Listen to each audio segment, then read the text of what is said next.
जो mutual fund houses ने अपने अपने फंड लगा रखे थे एचडीएफसी के अंदर, उनके अंदर बड़ी गिरावट देखी गई है। म्यूचुअल फंड्स का एचडीएफसी के स्टॉक में 26% के आसपास हिस्सेदारी है एचडीएफसी की कुल मार्केट कैप में, जो कि हाल में बढ़कर के 26.66% हुई साल के अंत में, बीते साल में। ऐसे में जहां हजारों करोड़ एक एक महीने के अंदर एचडीएफसी के म्यूचुअल फंड में बैंकों के द्वारा निवेश किए जा रहे हो, यहां पर कंफ्यूज होने की जरूरत नहीं है।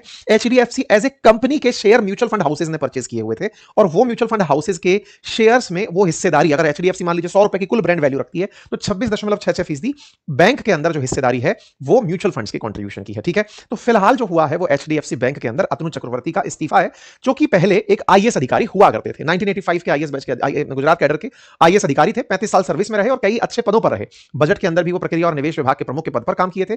वर्ष 2021 में उन्होंने एचडीएफसी बैंक को एज ए चेयरमैन ज्वाइन किया था। मई 2024 में फिर से इस पद पर उन्हें नियुक्त किया गया और उनका यह कार्यकाल 2027 तक चलने वाला था। आप पार्ट टाइम चेयरमैन थे, इसका मतलब यह हुआ कि वो बैंक के रोजमर्रा के मैनेजमेंट में शामिल नहीं होते थे, बल्कि बोर्ड के बैठकों की अध्यक्षता करते थे और कई नीतिगत फैसलों का गाइडेंस दिया करते थे। वहीं अगर बात की जाए अंतरिम चेयरमैन व्यवस्था की, तो जिसमें उन लोगों को नियुक्त किया जाता है जो कि अचानक चेयरमैन का पद खाली होने पर नियुक्त किए जाते हैं। तो अभी के की मिस्त्री के नाम से जो व्यक्ति हैं, उन्हें इस पद पर नियुक्त किया गया है। ऐसे में अब सवाल आता है कि अतनु चक्रवर्ती ने इस्तीफा क्यों दिया, क्योंकि उन्होंने अपने रिजिग्नेशन में इस बात को लिखा कि उन्होंने बैंक के भीतर ऐसी कुछ चीजें और प्रैक्टिस देखी जो उनकी व्यक्तिगत सोच और एथिक्स से, यानी उनकी नैतिकता से मेल नहीं खाती। लोग खंगालने लगे इनका रेजिग्नेशन लेटर। उस रेजिग्नेशन के अंदर इन्होंने लिखा, certain happening practices within the bank that I have observed over last 2 years are not in congruence with my personal value and ethics, this is the basic of my aforesaid decision. ये कहकर के इन्होंने पत्र दे दिया। अब सवाल खोजे जाने शुरू हुए कि भाई ऐसा क्या चल रहा था बैंक में, चेयरमैन जो कि सबकी अध्यक्षता ले रहा है, उसी को अगर समझ नहीं आ रही बैंक में दिक्कत हो रही है तो क्या था। तो असल में दिक्कत क्या थी कि इस बैंक के अंदर एक एमडी है जिनका नाम है शशिधर जगदीशन। उनके कार्यकाल का बैंक एक्सटेंशन करना चाहती थी, बोर्ड जो है वो एक्सटेंशन करना चाहता था, ये उसके पक्ष में नहीं थे। जगदीशन का दूसरे कार्यकाल का पहले ये चाहते थे कि पहले परफॉर्मेंस रिव्यू हो जाए। 2023 में उन्हें नियुक्त किया गया था, तो 2026 के अक्टूबर में फिर से उनकी नियुक्ति के बारे में चर्चा होनी थी। तो ऐसे में ये खिलाफ थे कि भैया शशिधर जगदीशन को अगर आप दोबारा लेकर आना चाहते हो तो एक बार इसका रिव्यू कर लो। ऐसा क्यों? क्योंकि शशिधर जगदीशन के चलते पहले भी बैंक की इमेज को नुकसान पहुंचा है। कैसे?